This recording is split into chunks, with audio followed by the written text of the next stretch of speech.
क'क्राझार नोगोरनि JD रडनि Indian अइलनि साखाथिनि आगदा फारसे थानाय लाइमोनफोरनि गलायाव इएम मुनमुन ब्रह्म।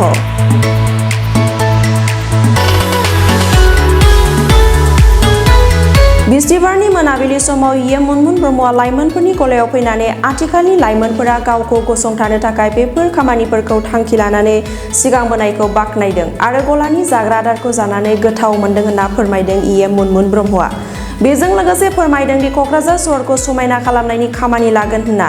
क'क्राझार सहराव लाइमोनफोरनि गलायाव फैनानै जाग्रा जाफैना गावनि आथिङाव गसंथानो लाइमोनफोरनि फालांगि जागायनायखौ गोजोननाय फोरमायदों आरबान डेभेलपमेन्ट आरो इन्डास्ट्रिज एन्ड कमार्स डिपार्टमेन्टनि इएम मुनमुन ब्रह्मआ। बे समाव इएम मुनमुन ब्रह्मआ खौरां बिजोङाव मा फोरमायखो आबुङै मोनथिना लानि।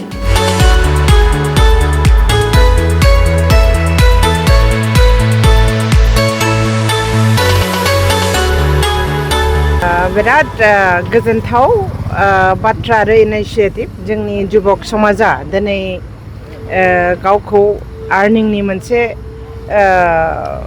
उद्योग बा प्रसेस्टा लादों आरो बाहाय जोंनि जे गथ'फ्रा बे इनिशिएटिभखौ लादों गतिके बियो जोबोद बाख्नायजाथाव।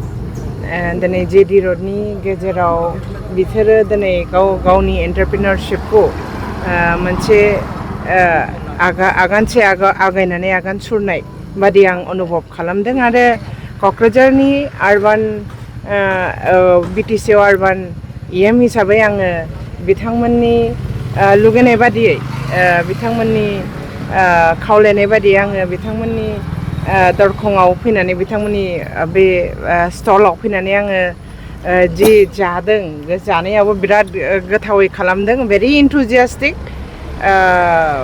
बिराद एनार्जेटिक गथ'फोर आरो भबिष्यताव बिसोरो मोजां खालामनो हागोन होननानै आङो मिजिंथियो।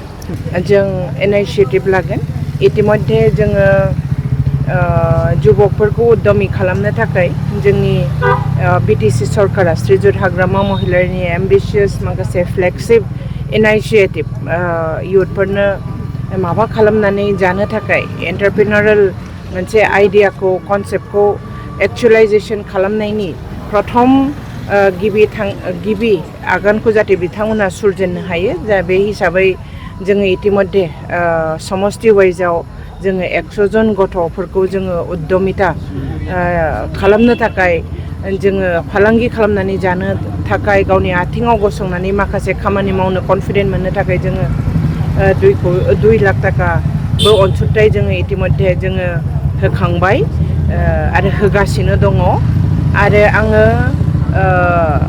थिग बेबादिनो बे एखे स्किमानो जों प्रत्येक बोसोराव खालामगोन। हाग्रामा महिलारिया बे स्किमखौ प्रत्येकटा फाइनान्सियेल इयारावनो जागायगोन होननानै जोङो थांखि लादों जोंनि बिपिएफ सरकारा आरो माबा जोंनि इन्डास्ट्रि डिपार्टमेन्टआबो जोबोद बे माबायाव जों नोजोर होगासिनो दङ। जों फैगौ दिनफ्राव बेबादि उद्यमिता बिदि बे फालांगि खालामनो नाजानाय आगान सुरनाय बे गथ'फोरखौ मोजां गियान बुद्धि होनानै जोङो आवगायलांनो थाखाय जोङो इन्डास्ट्रि डिपार्टमेन्टनिफ्राय इन्डास्ट्रि एन्ड कमार्स बिटिसिनि डिपार्टमेन्टनिफ्राय जों सहाय सहযোगिता खालामगोन।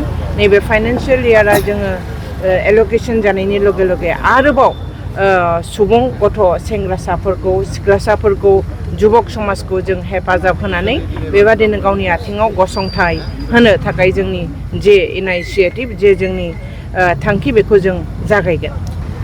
क'क्राझार सहरखौ जोङो नैबे कयेक मासनि भितरावनो जोङो माखासे मोजां इनिशिएटिभ जों लानायनि थाखाय जों सिद्धान्त लादों।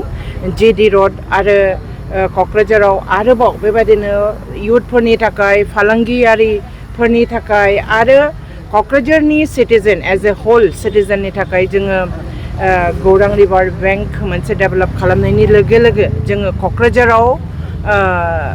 क'क्राझाराव माखासे रड साइड बिउटिफिकेशननि माखासे हाबाफारि जों लादों आरो बेखौ जोङो नैबे मास दान मोननैसोनि भितरावनो जोङो एक्चुवेलाइजेसन खालामगोन आरो जोंनि क'क्राझारखौ समायना मोनसे सहर हिसाबै जोङो सिनायथि मोनहोगोन।